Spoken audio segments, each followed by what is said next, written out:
Pascal Desfarges, merci de participer à cet observatoire de la médiation culturelle. Pascal, je voulais te poser un certain nombre de questions propres au tiers-lieu, parce que je sais que tu travailles beaucoup cette question. Tu es un des spécialistes en France des tiers-lieux. Alors, est-ce que tu pourrais nous redonner ta définition d'un tiers-lieu, peut-être la définition la plus large aussi, hein. Alors, la notion de tiers-lieu, elle est très discutée en fait. Il y a plusieurs options, il y a des batailles de linguistique,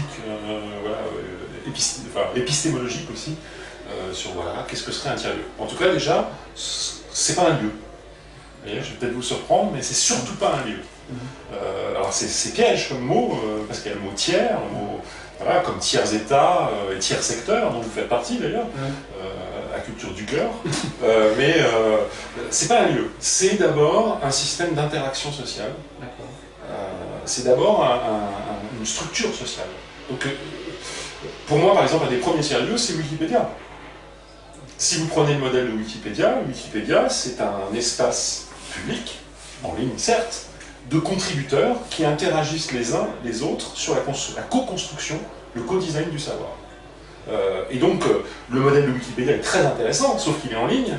Si par contre, maintenant, vous prenez ce modèle et on l'applique dans le réel, c'est-à-dire dans l'espace public, entre les gens, et qu'on applique les mêmes règles, l'interaction, la co-construction, et ben on obtient une configuration sociale qui dit qu'on fait tiers-lieu. Donc ne pas confondre le lieu, l'espace physique, et puis la notion de tiers-lieu. Le tiers-lieu, en fait, on peut le résumer de plein de manières. Je pourrais dire, c'est passer du jeu au nous. Je pourrais vous dire, comme Jacqueline, cette dame à qui on explique ce qu'est un tiers-lieu, qui est en zone rurale, qui est agricultrice, et qui vous dit, bah, ah oui, j'ai compris, monsieur, un tiers-lieu, c'est Facebook, mais en vrai. Vous voyez? Donc, il y a plein de définitions possibles. Ce qui est très important, c'est le système d'interaction sociale que ça crée. Et donc, une autre forme de lien entre les gens, entre les projets, entre les idées, qui est en train de se positionner. D'où ça vient? D'où ça vient finalement? En fait, on pourrait dire que le tiers-lieu, c'est le croisement. Il y a plein d'origines de tiers-lieu. Il y a des lieux hybrides culturels, il y a surtout les lieux d'éducation populaire, les amicales laïques, donc qui déjà étaient dans le lien social. Donc si vous prenez ces lieux d'éducation populaire et que vous les croisez avec les cultures numériques, c'est-à-dire avec la culture de l'open source, la culture des hackers, la culture des logiciels libres, vous obtenez une configuration très spécifique qui fait tiers-lieu.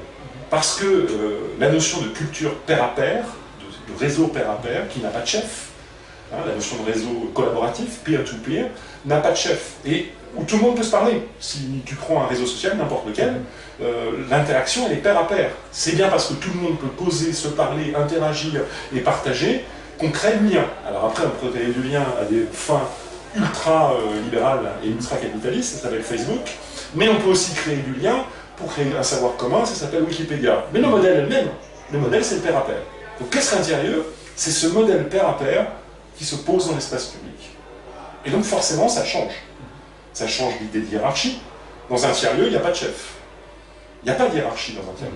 Il y a un coordinateur, pair à pair, qu'on appelle souvent le concierge, ou le concierge numérique, et qui connecte les gens entre eux, connecte les talents, connecte les histoires, connecte les savoir-faire, et fait en sorte que finalement tous ces gens interagissent et créent des projets. Après, il y a d'autres domaines qui vont influencer le modèle des tiers-lieux, c'est par exemple les Fab Labs, qui sont généralement considérés comme des tiers-lieux, bien que non. Il y a des Fab Labs qui ne font pas tiers-lieux.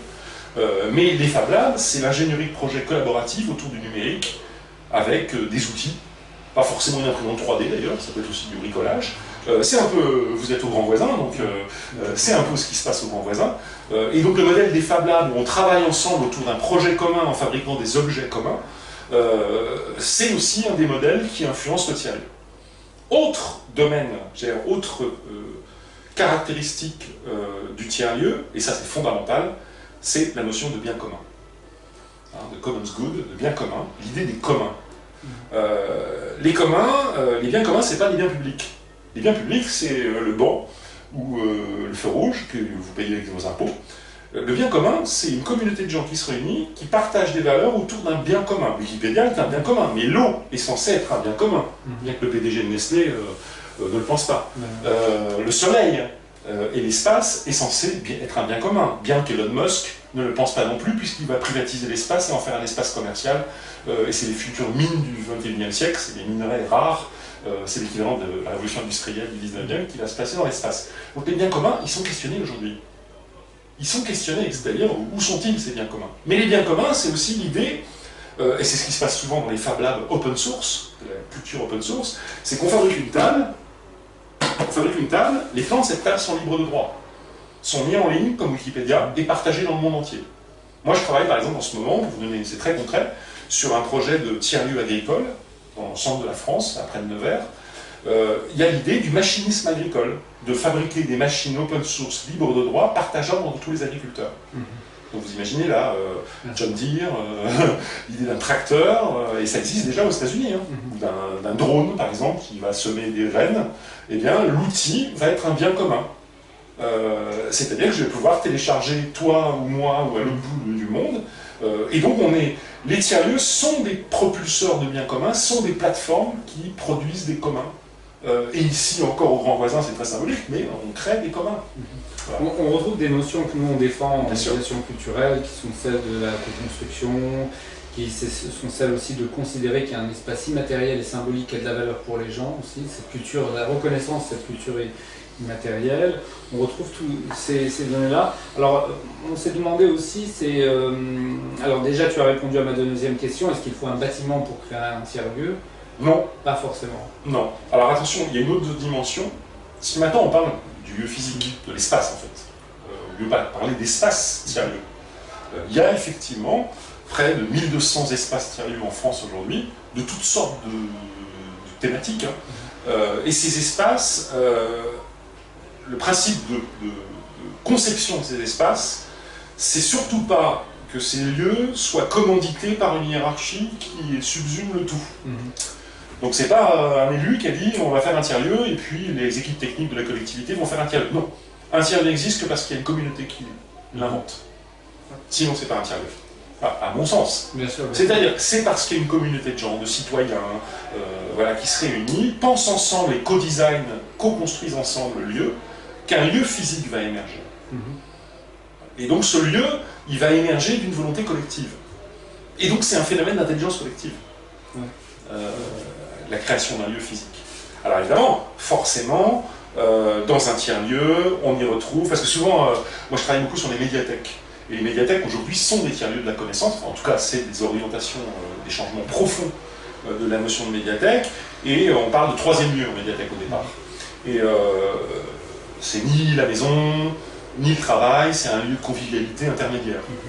Et c'est pas parce que je mets 3 canapés, 2 plantes vertes, et que je mets de la musique, que je fais un tiers-lieu.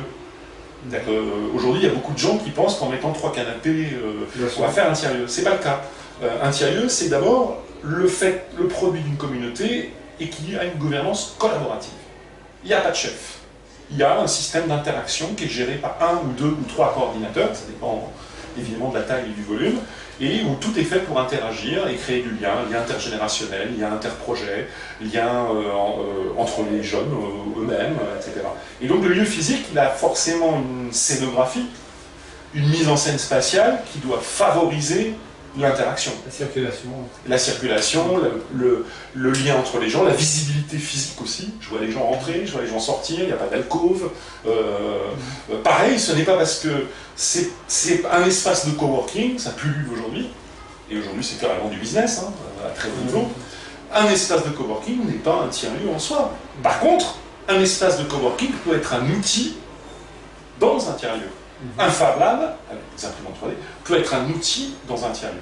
Le bar, évidemment, le lieu de restauration, va être aussi un outil. Donc, la dimension physique du tiers-lieu, elle va être construite par les gens d'abord. Pas par un architecte. D'accord, oui. Oui, il y a cette idée de spontanéité ascendante, en fait, qui est assez. De bottom-up. Voilà. C'est un lieu bottom-up. Voilà, comme. C'est intéressant d'identifier la culture des individus, de favoriser la circulation. dans une logique... Alors, la culture du cœur qui est sur l'hybridation des cultures, Voilà. et la mixité sociale, vous êtes totalement dans le concept là, sur ce domaine-là, du tiers-lieu, parce que c'est un des enjeux. Alors, une petite question un peu, pas forcément polémique, mais un peu pratique. Si je pose un tiers-lieu dans un quartier, quel que soit, qu'est-ce que ça va changer? Est-ce que toi tu as des exemples d'expériences qui ont modifié la vie d'un quartier, modifié le rapport à la culture de chacun? Alors donc ça c'est une question évidemment complexe. Alors déjà, c'est énorme. Savoir que de très nombreux de tiers-lieux sont des échecs. Alors, on n'en parle pas, mais les échecs c'est passionnant en fait. Dans un échec on peut apprendre beaucoup, et sont des échecs pour différentes raisons. Parce que l'élu ne suit pas, parce qu'il y a des rivalités aussi, contrairement à ce qu'on peut croire dans les mondes des tiers-lieux collaboratifs, il y a aussi des rivalités de pouvoir. C'est très humain, hein, mais il y a aussi des rivalités. Donc, pour toutes sortes de discussions, pour des problèmes immobiliers, pour des problèmes juridiques, pour des problèmes de statut, pour des problèmes de financement, parce qu'il y a une question clé dans les tiers-lieux, c'est les modèles économiques de ces tiers-lieux. Est-ce que ça change quelque chose de poser un tiers-lieu dans un territoire, ou plutôt qu'une communauté fasse émerger un tiers-lieu dans un territoire? La réponse est oui. La réponse est oui parce que les tiers-lieux sont porteurs des nouveaux modèles en fait. Ils sont porteurs des nouveaux modèles de société, des nouveaux modèles sociaux et de nouveaux modèles économiques. Je donne des exemples. Tout ce qui est de l'ordre de la transition écologique.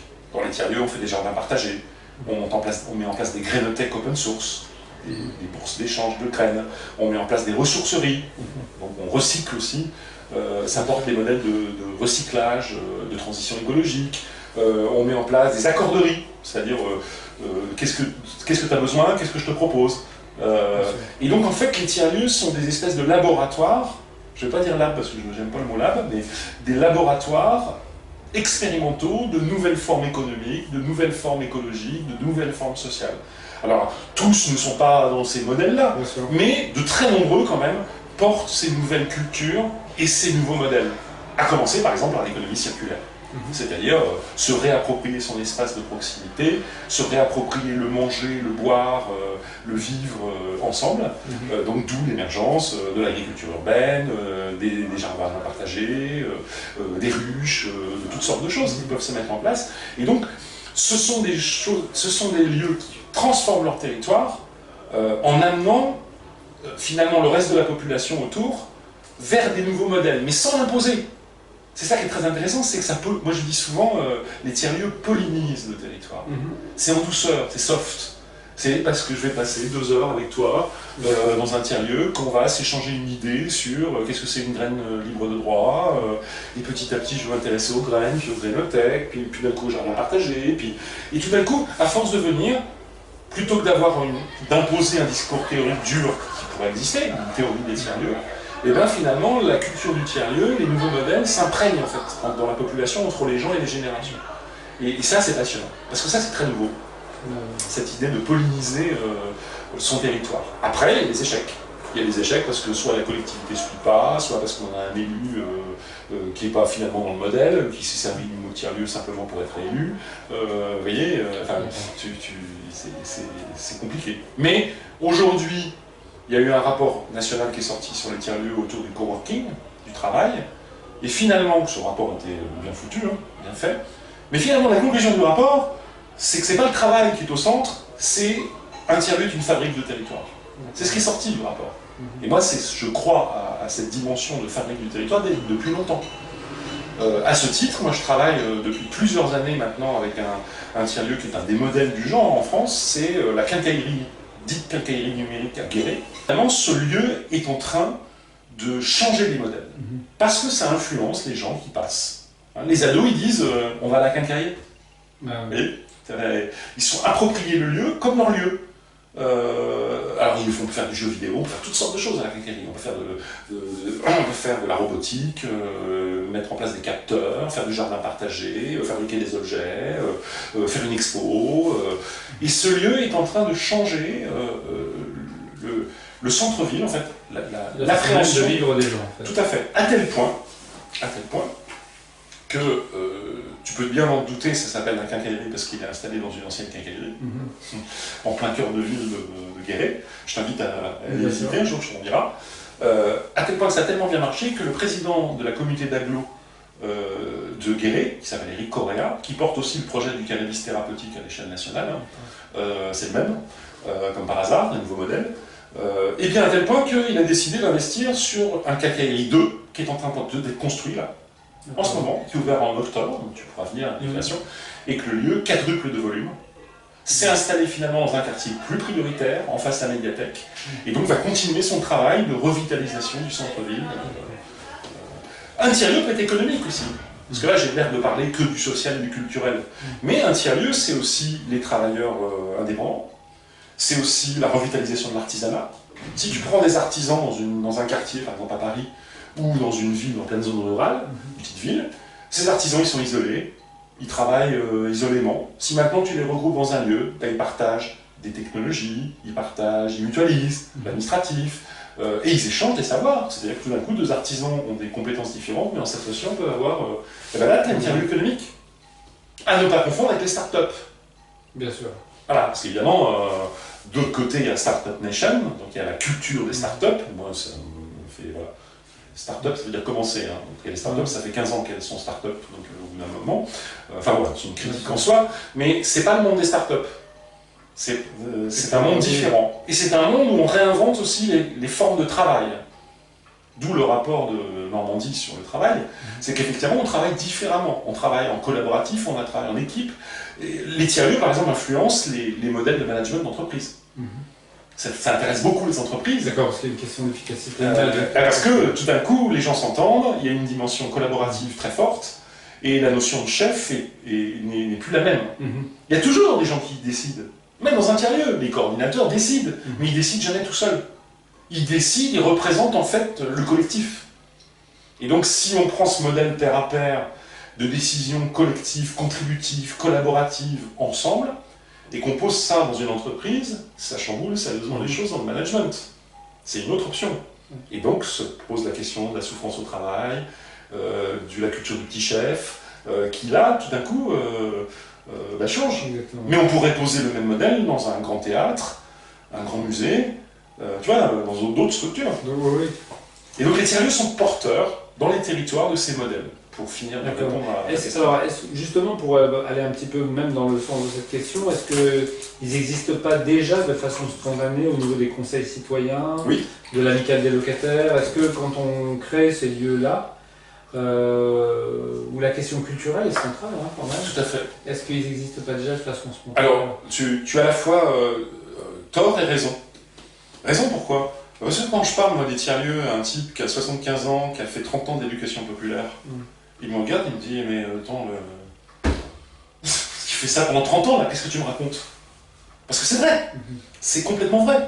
Sauf que, dans les structures d'éducation populaire, la hiérarchie est très forte. Et souvent, il y a la ligue de l'enseignement, voilà, il y a des réseaux, et donc c'est très hiérarchisé, et donc ce qui est différent de ces... Où je vais te donner un autre exemple que tu connais sûrement, c'est les régies de quartier. Les régies de quartier, ils ont une vraie histoire. Dans les années 90, 85, enfin fin 80, début 90, naissent les régies de quartier. Au début, les régies de quartier, c'était des phénomènes spontanés de gens qui se réunissaient dans les quartiers pour le changer. Après, ça a été institutionnalisé, mais les régies de quartier sont une des origines aussi, on l'oublie d'ailleurs, des tiers-lieux.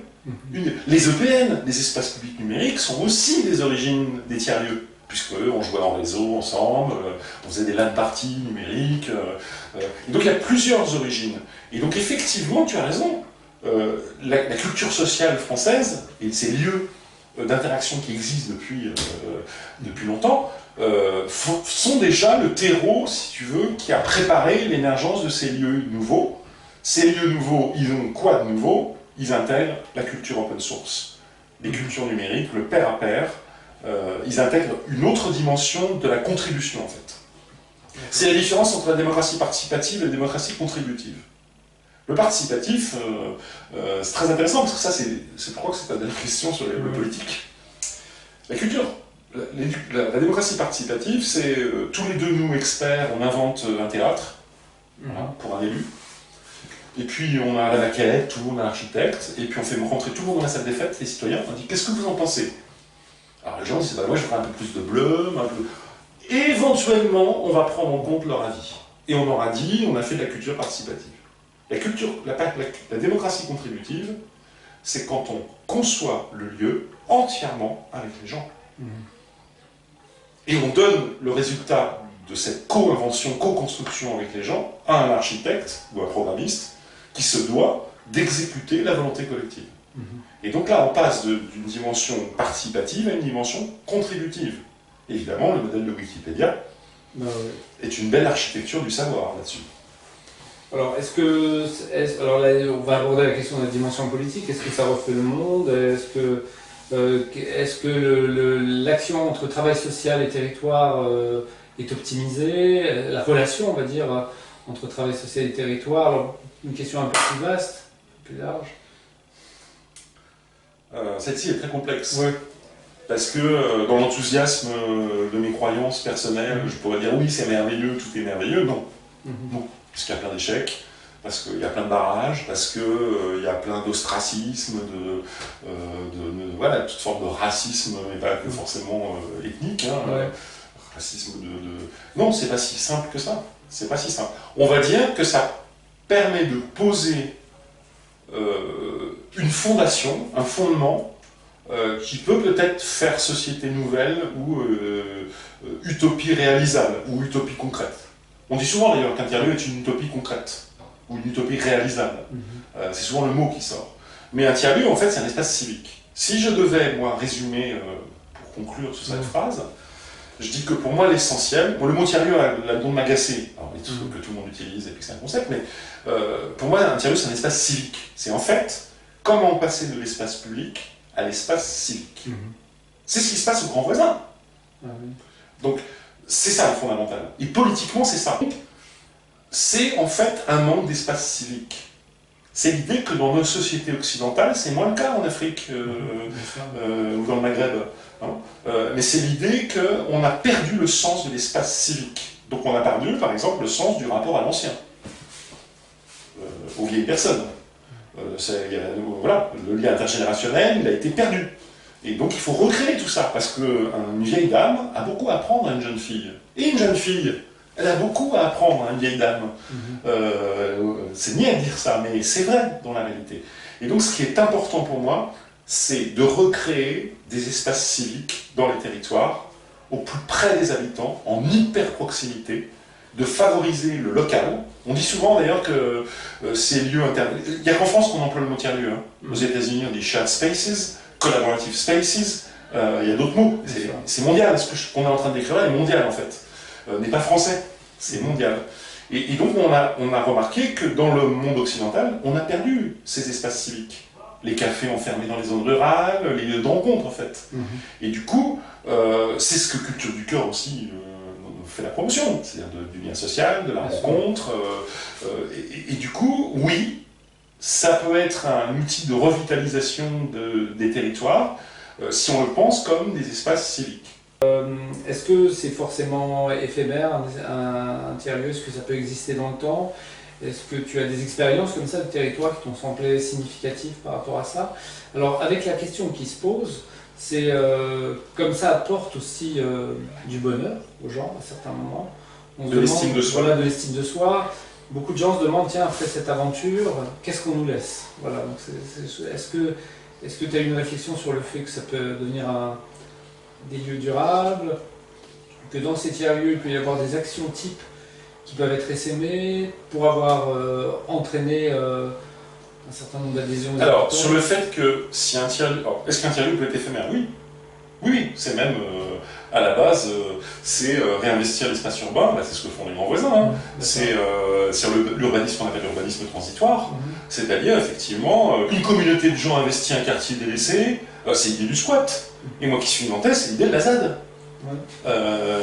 Et c'est la notion de Kimbé, la zone d'autonomie temporaire.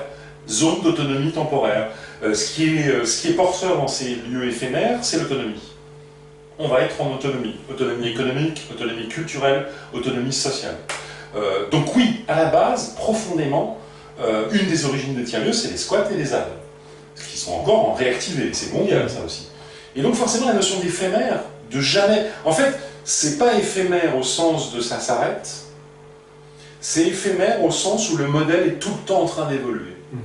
Il est liquide. C'est d'ailleurs, dans un tiers-lieu, normalement, Il n'y a rien de fixe, il n'y a rien de figé. Tout peut évoluer, tout peut changer. Le lieu comme les gens. Voilà, c'est un écosystème. Et donc, c'est éphémère dans ce sens-là, pour moi. Éphémère après physiquement, oui, il y a des tiers-lieux qui ferment parce que les grands voisins, à un moment, vont fermer.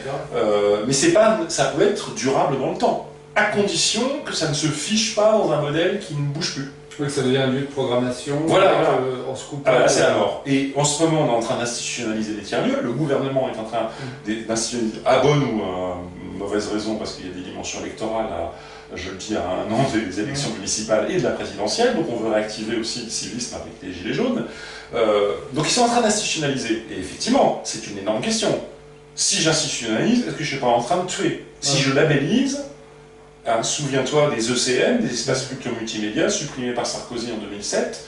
Souvenons-nous des points cibles, des cyberjeunes qui ont été supprimés aussi. Souvenons-nous des cyberbases qui ont été qui sont mortes. Ou même des régies de quartier qui, au moment où ils étaient institutionnalisés, la plupart, comme on les labellise, il y en a plein qui meurent. Et donc moi j'ai un peu peur aussi que si on les fige dans des normes éditées par le haut, eh bien, un certain nombre de tiers-lieux vont s'écrouler parce qu'ils ne seront pas avant la norme, et même certains vont désespérer de ne plus avoir cette dimension dynamique, permanente de changement. Pour moi, un tiers-lieu, c'est comme un laboratoire qui change en permanence et qui est sans cesse influencé. Moi, je parlerais plus d'épigénétique, tu vois. Je suis en train d'écrire justement un texte sur la notion d'épigénétique des territoires, c'est-à-dire les territoires sont influencés par leur milieu. C'est ça l'épigénétique. Si tu l'appliques au territoire, c'est un tiers-lieu. C'est-à-dire que le tiers-lieu, il est tout le temps influencé par la personne qui rentre. Si un biologiste rentre dans le tiers-lieu, pouf, il va amener une dimension que peut-être personne d'autre n'avait amenée, et donc le lieu va évoluer, peut changer de couleur, et donc dans ce sens-là, c'est éphémère. Mais c'est un éphémère, je ne pourrais pas dire, salvateur, positif, évolutif. Il est éphémère parce qu'il évolue. La question que je voulais savoir aussi, c'est ne faut-il pas, et tu interviens dans le champ de la formation, dans les bibliothèques, etc., est-ce que les gens, acteurs sociaux comme acteurs culturels, n'ont pas besoin de formation justement? Sur quoi tu interviens plus précisément? Alors le besoin de formation est énorme, ça c'est évident. Oui, j'interviens moi sur les nouveaux modèles. En fait, ce que je viens de faire fait l'objet de mes formations. Après, attention, il y a des gens, moi je dis, il y a des gens qui sont tiers-lieux sans le savoir. C'est-à-dire vous avez des gens, tu as des gens qui existent dans les territoires, qui portent toutes ces cultures, qui ont ça en eux, le partage, l'open source, etc., mais qui n'ont pas forcément, j'allais dire, une configuration intellectuelle et conceptuelle qui leur permet de verbaliser les choses, et qui sont des tiers-lieux naturels. Moi j'appelle ça des tiers-lieux naturels. Il y a des gens comme ça, qui sont des gens extraordinaires, dans l'empathie, dans l'ouverture au monde, dans l'ouverture aux autres, et donc là, ils ont besoin de formation dans le sens pour poser des mots, pouvoir parler à l'institution, pouvoir parler avec un élu, mais pas, en fait, il y a certains, ils n'ont besoin d'aucune formation, ils m'apprennent. La meilleure des formations tiers-lieux, moi je fais des formations tiers-lieux, je suis sur plusieurs dispositifs d'accompagnement des tiers-lieux, souvent, moi, les meilleures formations de tiers-lieux, c'est quand les gens, mes stagiaires, apprennent aux maîtres, enfin, aux profs. À partir du moment où on réussit cette interaction d'échange, on réussit une formation tiers-lieu. Est-ce qu'il y a besoin de formation? Oui, après il y a des formations à des outils. Si tu gères un Fab Lab, il y a des outils. Peut-être que la meilleure des formations, pour moi en tout cas, c'est une formation au logiciel libre et aux cultures du libre, aux cultures open source, et à l'édition de contribution, au bien commun. C'est peut-être là le socle pour moi le plus important. C'est-à-dire, ces gens qui sont des tiers-lieux naturels n'ont pas forcément de culture numérique. Et dans les cultures numériques, ils vont renforcer leur logique naturelle parce qu'ils vont s'apercevoir que, Wikipédia, que cette culture de la contribution, de l'échange et du partage, gratuit, libre de droit, peut être un formidable outil politique pour faire bouger la société. Voilà.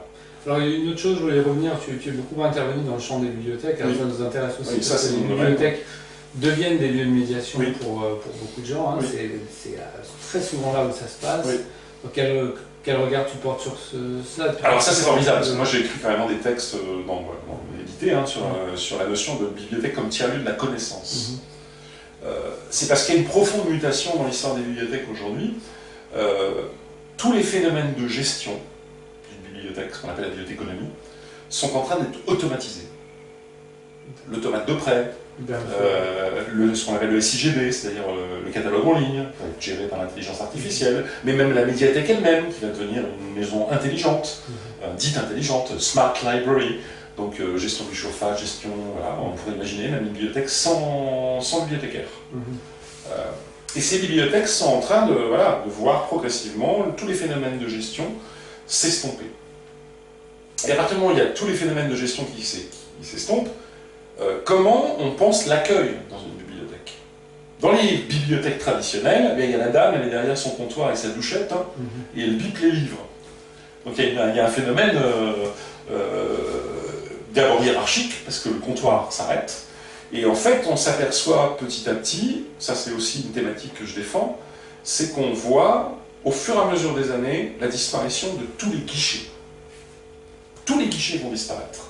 L'origine du guichet, c'est les premiers trains du XIXe siècle, et c'est les banques, c'est la révolution industrielle. Et on mettait les guichets, donc une interaction de médiation entre une administration et puis des publics. Et bien tous les guichets sont en train de disparaître, tous. La Société Générale, l'année dernière, a annoncé qu'elle fermait 400 agences. Bientôt, tu n'auras plus aucun guichet dans les gares. Les guichets de banque, ça n'existera plus. On est déjà dessus. Et donc, tous les guichets vont disparaître. Donc forcément, dans une médiathèque, le guichet d'accueil, c'est terminé. Donc la question qui se pose, c'est qu'est-ce qu'on fait? Oui, on arrive à un degré d'inhumanité terrible. Et donc, en bibliothèque, on parle plus de troisième lieu au départ, parce que c'est influencé par un sociologue américain qui s'appelle Ray Oldenburg, qui a écrit un livre qui s'appelle The Third Place, où il dit que dans la vie, il y a trois lieux: la maison, le travail et un hypothétique lieu de convivialité. Et il dit dans ce livre, ce sociologue américain, qu'on a perdu le sens de ce troisième lieu, et qu'il faut le recréer, notamment en Occident.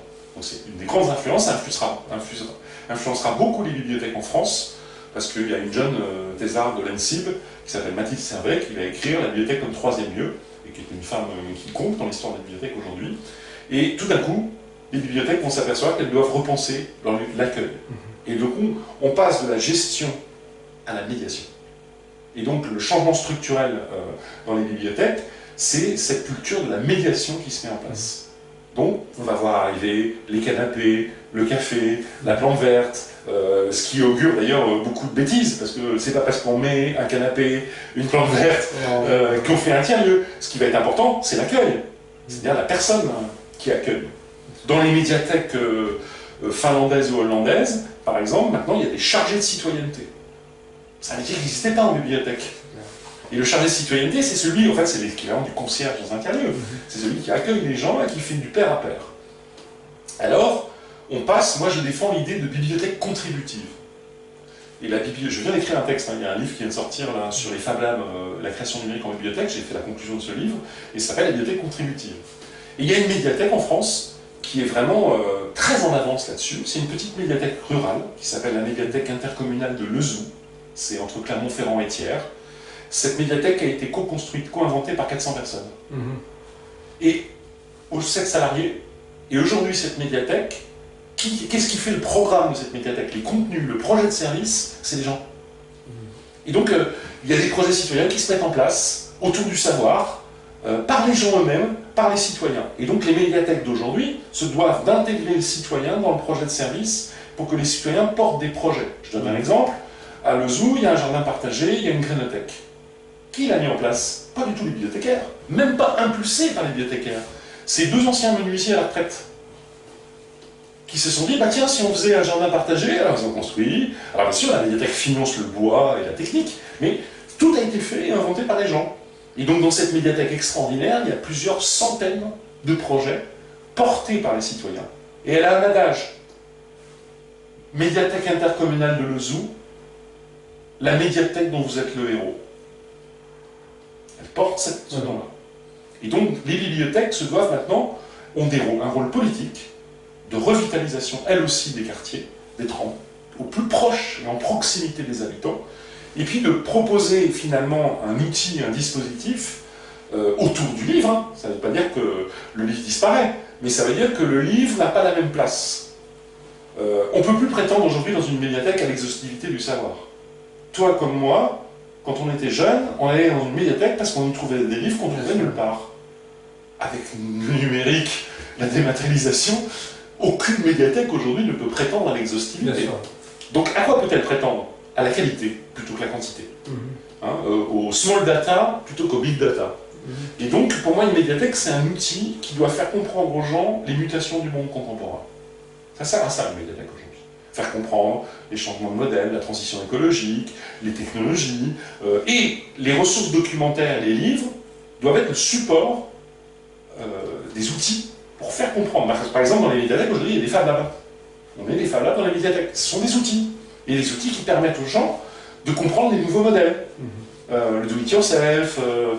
Et donc, ce sont des lieux de savoir, mais ce sont des lieux de savoir actifs, concrets, qui accompagnent les gens dans les changements de modèle. Pour moi, c'est ça aujourd'hui une médiathèque. Donc, ce sont des tiers-lieux. Certaines l'en sont, en tout cas. Ce sont des tiers-lieux avec cette spécificité qu'est la connaissance. Le savoir et la connaissance et les livres et les ressources. Voilà. Et avec cette notion qui... Mais on pourrait appliquer le même modèle à un musée. Oui. Oui, c'est-à-dire, oui, bien sûr. Avec tout ce qui est aussi musée imaginaire, qu'on développe, etc. Tout à fait. Avec, je voulais terminer juste là-dessus, c'est cette question, c'est que moi je dis souvent, on a moins besoin aujourd'hui peut-être de connaissances que de conditions pour les partager, ces connaissances. Est-ce que le rôle on va dire, de l'ensemblier prévoyant, qui est quelqu'un qui constitue un tiers-lieu, et pas justement de favoriser cette circulation des connaissances en créant des dispositifs assez innovants à certains moments finalement. C'est de l'échange de savoir et de savoir-faire. C'est une sorte de bourse d'échange de savoir et de savoir-faire. Après, les conditions sont complexes. Il y a des conditions spatiales, il y a des conditions psychologiques, il y a des conditions juridiques aussi. Il y a toutes sortes de conditions pour... C'est une recette un peu miraculeuse, souvent les tiers-lieux.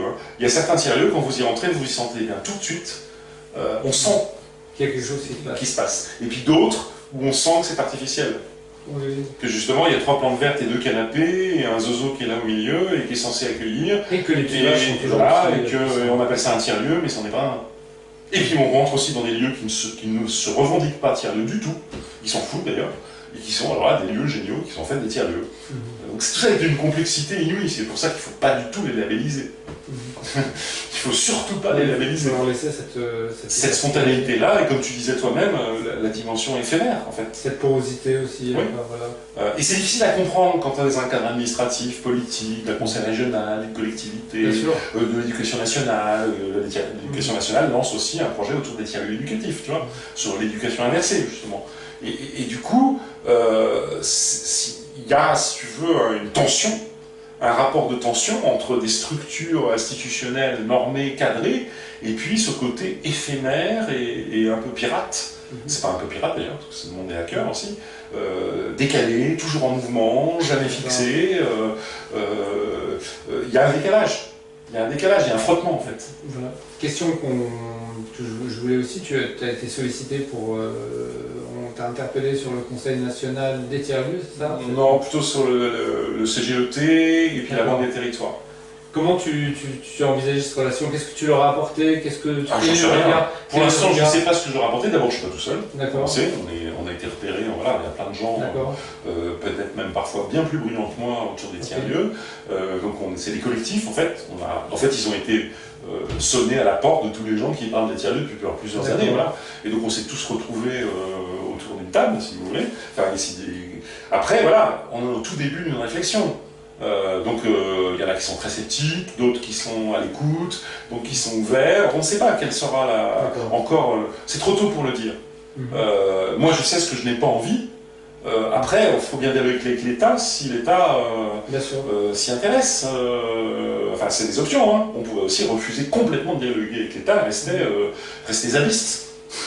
Voilà, dans les cultures zadistes. Mais là, c'est un rapport qui s'instaure en ce moment. C'est trop tôt pour en parler. Je pense qu'on y verra plus clair dans 1 ou 2 ans entre ce que propose l'État et comment réagissent tous ces réseaux. Parce que ces réseaux ont des problèmes de légitimité aussi. Qui peut se targuer d'être chef des tiers-lieux? Qui peut se targuer d'être président des tiers-lieux français? Il faudrait réunir les plus de 1300 lieux Donc c'est très très complexe. Il y a des enjeux de pouvoir, il y a des logiques de pouvoir, il y a des contradictions aussi. Parce qu'il y a des gens qui veulent le pouvoir dans ces tiers-lieux. C'est complètement contradictoire, puisque le tiers-lieu revendique justement de nier le concept de hiérarchie. Donc c'est d'une complexité inouïe.